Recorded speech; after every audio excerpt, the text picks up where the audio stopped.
Sebelum melanjutkan, jangan lupa subscribe dulu, terima kasih. Bab 420, kamu dianggap sebagai apa?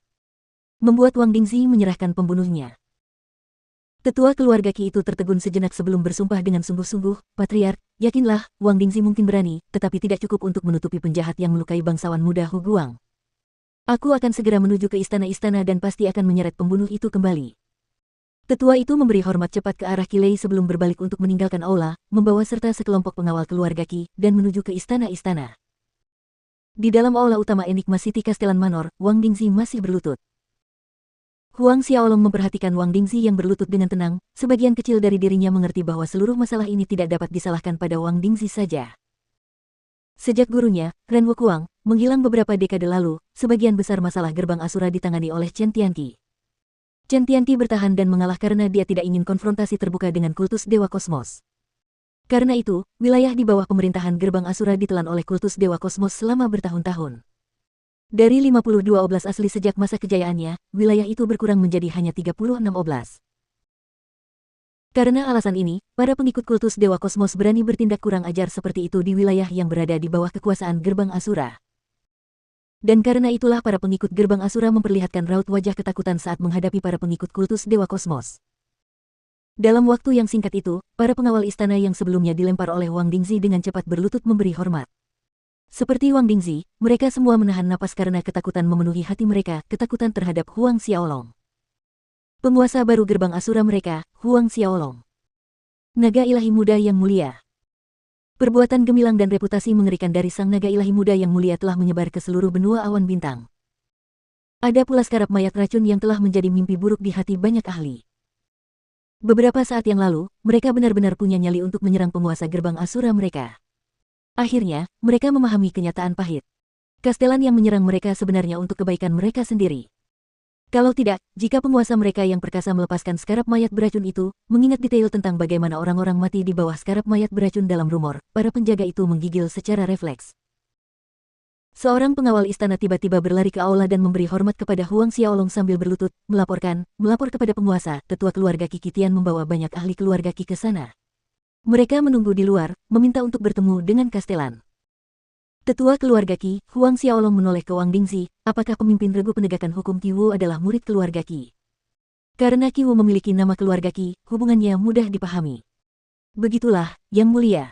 Qi Wu memang murid keluarga Qi, dia keponakan Qi Lei, kepala keluarga Qi saat ini. Wang Dingzi mengungkapkan semuanya dengan jujur. Tentu saja, selama ini, keringat yang mengalir di wajahnya belum berhenti. Kepala keluarga Qi, keponakan Qi Lei. Huang Xiaolong mendengus, selain Qi Wu, berapa banyak lagi murid keluarga Qi yang ada di dalam gerbang Asura? Wang Dingzi menjawab, sekitar 10 orang. Para pengikut keluarga Qi ini diatur ke dalam sekte melalui koneksi Qi Lei. Bawahan ini gagal total dalam memerintah kota Enigma dan bersedia menerima hukuman apapun yang akan dijatuhkan penguasa. Wang Dingzi membenturkan kepalanya ke lantai keras dengan suara keras, tidak berani mengangkat kepalanya untuk menghadapi Huang Xiaolong.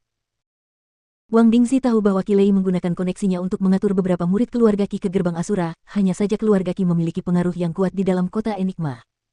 Selama Qi Lei tidak bertindak terlalu tidak bermoral dan melewati batas, Wang Dingzi akan menutup mata terhadap perbuatan jahatnya. Suara Huang Xiaolong dingin seperti biasa, kejahatanmu akan diadili setelah ini. Kemudian dia berbalik ke penjaga istana yang datang untuk melapor, pimpin Qitian dan sekelompok orang keluarga Qi ke sini. Baik, Yang Mulia.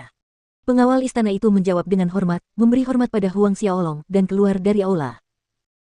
Ketika pengawal istana itu pergi, Huang Xiaolong akhirnya membiarkan Wang Dingzi dan pengawal istana lainnya berdiri. Ia memerintahkan pengawal istana untuk mundur, meninggalkan Wang Dingzi bersamanya di aula utama. Kamu, duduk. Huang Xiaolong menunjuk salah satu kursi di bawah ke Wang Dingzi. Sejujurnya, di hadapan Huang Xiaolong, Wang Dingzi sebagai pemimpin domain tidak memenuhi syarat untuk duduk, tetapi dia tidak berani menentang perintah Huang Xiaolong. Oleh karena itu, setelah mengucapkan terima kasih, Wang Dingzi duduk dengan hati-hati di kursi yang ditunjuk Huang Xiaolong. Meski begitu, hanya setengah pantat Wang Dingzi yang benar-benar bersandar di kursi. Beberapa detik setelah Wang Dingzi duduk, tetua keluarga Qi, Qitian, melangkah dengan angkuh ke aula bersama sekelompok ahli keluarga Qi. Namun, orang-orang ini sedikit terkejut melihat pecahan pintu yang rusak berserakan di sekitar, seolah-olah perkelahian terjadi di sini beberapa saat sebelum mereka tiba. Bersamaan dengan keterkejutannya, Qitian melangkah ke aula sambil mengamati sekelilingnya. Ia segera melihat pemuda yang duduk di tengah aula dan Wang Dingzi. Kitian menyipitkan matanya melihat pemandangan itu. Menurut deskripsi yang diberikan oleh para pengikut keluarga Qi, pemuda berambut hitam yang duduk di tengah aula kemungkinan besar adalah pendosa yang menghancurkan laut Qi milik murid kultus Dewa Kosmos, bangsawan muda Hu Guang dan memotong lengannya. Namun, apa identitas pemuda ini yang memberinya kualifikasi untuk duduk setara dengan kastelan Wang Dingzi? Selain itu, Wang Dingzi sebenarnya duduk di kursi dengan posisi lebih rendah. Mata Kitian berkedip saat pikiran-pikiran ini melintas di benaknya, sedangkan di permukaan, dia berhenti di depan Wang Dingzi dan menangkupkan tangannya untuk memberi salam. Kastelan Wang, meskipun pengaruh keluarga Qi sangat kuat, Wang Dingzi masih menjadi kastelan resmi kota Enigma. Di depan Wang Dingzi, dia tidak berani bertindak tidak sopan. Wang Dingzi memasang wajah acuh tak acuh, mengangguk sedikit, apa urusanmu? Mendengar Wang Dingzi berbicara dengan lugas, Kitian juga tidak bertele-tele. Ia menunjuk Huang Xiaolong, Kastelan Wang, orang ini melukai murid kultus Dewa Kosmos Hu Guang hari ini di restoran Tongkat Keberuntungan. Ia tidak hanya menghancurkan laut Qi milik bangsawan muda Hu Guang, ia juga memotong kedua lengan bangsawan muda Hu Guang. Aku mohon Kastelan Wang untuk menyerahkan orang ini kepadaku, sehingga aku dapat membawanya kembali ke istana Qi. Wang Dingzi melirik Huang Xiaolong, namun dia tidak bisa membaca apapun dari wajah tabah Huang Xiaolong. Wang Dingzi menatap Kitian dengan dingin, bagaimana jika aku menolak? Wajah Kitian merosot, dan tidak lagi repot-repot berpura-pura sopan. Sebuah ejekan mengejek terdengar saat nadanya dibumbui dengan ancaman yang agak terselubung, Kastelan Wang, apakah kau sudah memikirkan konsekuensinya? Aku tidak takut untuk memberitahumu dengan jujur, bangsawan muda Hu yang dia lukai tidak lain adalah murid dari penjaga kota harta karun dan juga putra tunggal dari tetua kultus Dewa Kosmos Hu. Nanti, ketika penjaga kota harta karun dan tetua Hu datang mencari akun dan mengetahui bahwa kau sebenarnya melindungi penjahat itu, hehe. Pada akhirnya, Kitian menyampaikan ancamannya di atas meja. Wang Dingzi menggerutu dalam hatinya, Kitian ini hanyalah tetua keluarga Qi biasa, tetapi sekarang, orang ini benar-benar membuang kotoran di kepalanya, datang untuk menunjukkan kehebatannya di istana-istana, wilayah kekuasaannya. Selama bertahun-tahun mematuhi perintah Chen Tianqi, dia telah bertahan, yang secara tidak langsung membuat kesombongan keluarga Qi semakin parah. Wang Dingzi tiba-tiba memukulkan telapak tangannya. Meskipun Kitian menyandang status tetua dalam keluarga Qi, dia hanyalah setengah orang suci puncak, bagaimana dia bisa menahan telapak tangan dari Wang Dingzi? Dalam sepersekian detik, tubuhnya terlempar kembali dari kekuatan itu, membentuk lengkungan di udara melintasi aula. Penatua Kitian. Para ahli yang datang bersama Kitian berteriak kaget, bergegas ke sisinya. Kitian terhuyung-huyung tak berdaya mencoba berdiri, menatap tajam ke arah Wang Dingzi. Kilatan ganas melintas di matanya, Wang Dingzi benar-benar menyerang dan melukainya. Meski dalam hatinya enggan dan marah, Kitian tahu dia bukan lawan Wang Dingzi, oleh karena itu, dia bertahan. Kitian melotot ke arah Wang Dingzi, suaranya terdengar dingin, Wang Dingzi, aku harap kamu tidak menyesali ini. Dia memberi isyarat kepada para ahli di sekitarnya, bersiap untuk pergi.